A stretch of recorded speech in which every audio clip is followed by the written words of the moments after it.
There's a kind of silence in ICO that you don't often find in games.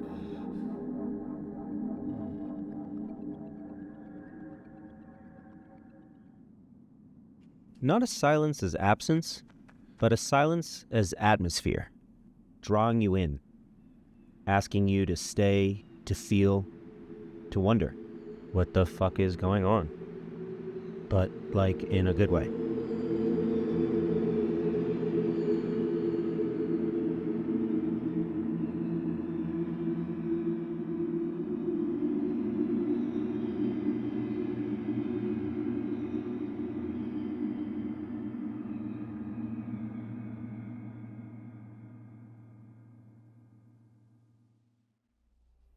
If, like me, you grew up playing video games, then you probably know what I mean when I say some games just stick with you.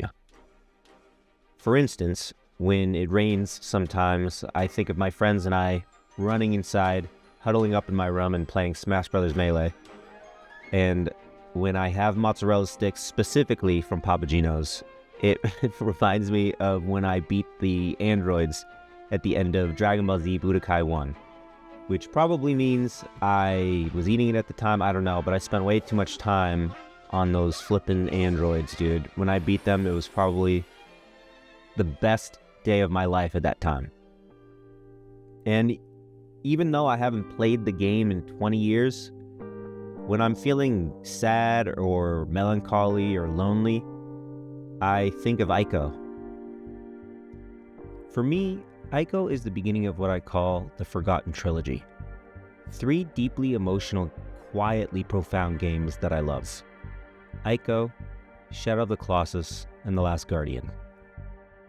These 3 games are connected not just by shared universe, I'm not even sure if that's the case, but by mood, by mystery, by how little they need to say in order to mean something. And despite making you feel like a badass anime main character, they never quite hit that mainstream status I felt they deserved. Maybe it's because they asked for something so rare. Patience.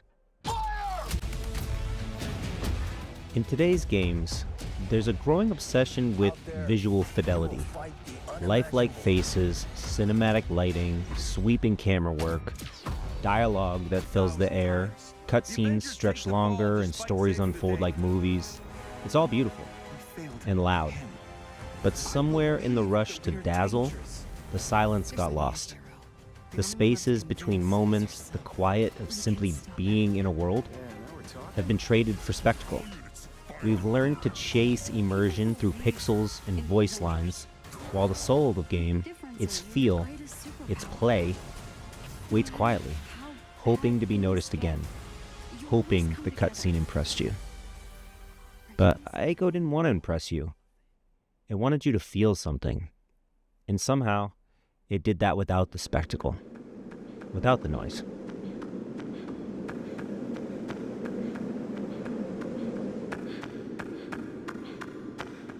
So, ICO has combat, technically. You swing a stick, later a sword. You fend off shadowy creatures that crawl out of black voids in the ground. But combat really isn't the point. It's simple and it's clumsy. But you don't fight to feel powerful. You fight to protect. Because every time these shadows appear, they go for Yorda.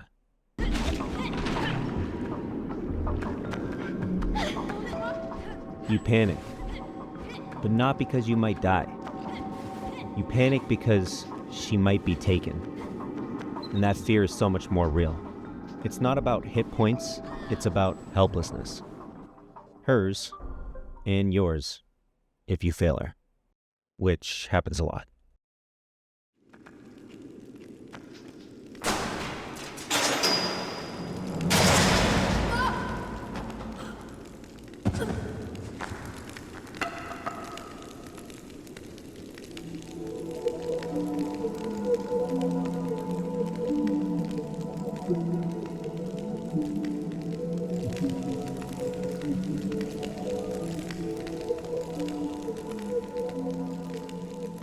Yorda doesn't speak your language.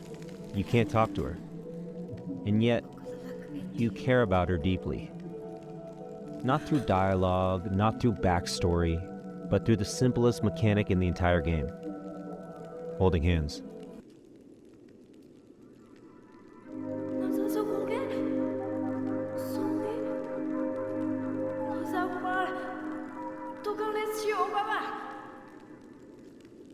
You press a button to take her hand, and you lead her through this quiet, crumbling world.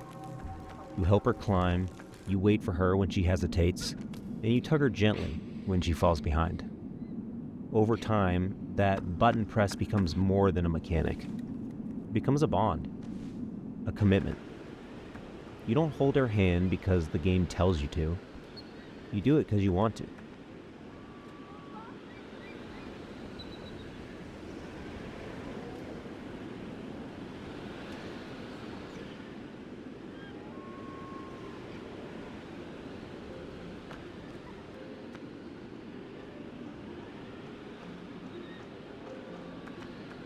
ICO never tells you much. No long cutscenes, no pages of lore. You're a horned boy, locked in a castle, trying to escape with a girl made of light. That's it. And it's enough.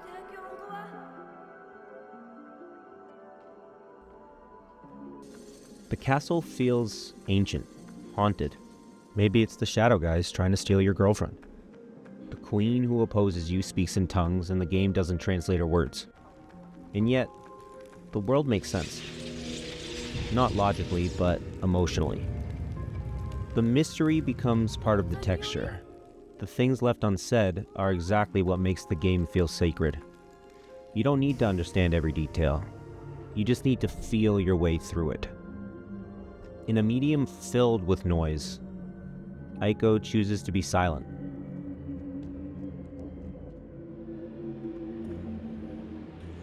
Where most games show you everything, ICO leaves space. Space to wonder, to imagine, to feel. And maybe that's why it stays with you. Not because of what it told you, but because of what it let you feel on your own. It trusted you to care, and somehow, in all that quiet, fragile space, it made you believe in something simple and rare.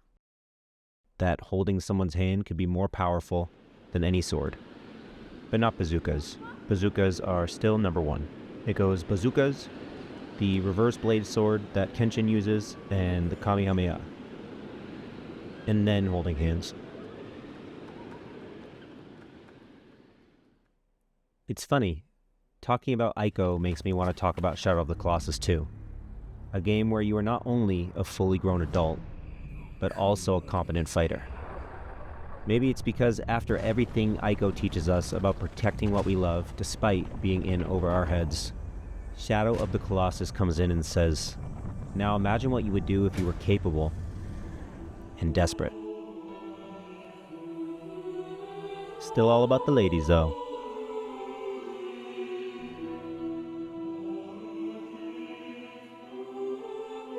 But that's a conversation for another video. This one was all about ICO. Mostly. And bazookas too. And bazookas and swords and stuff.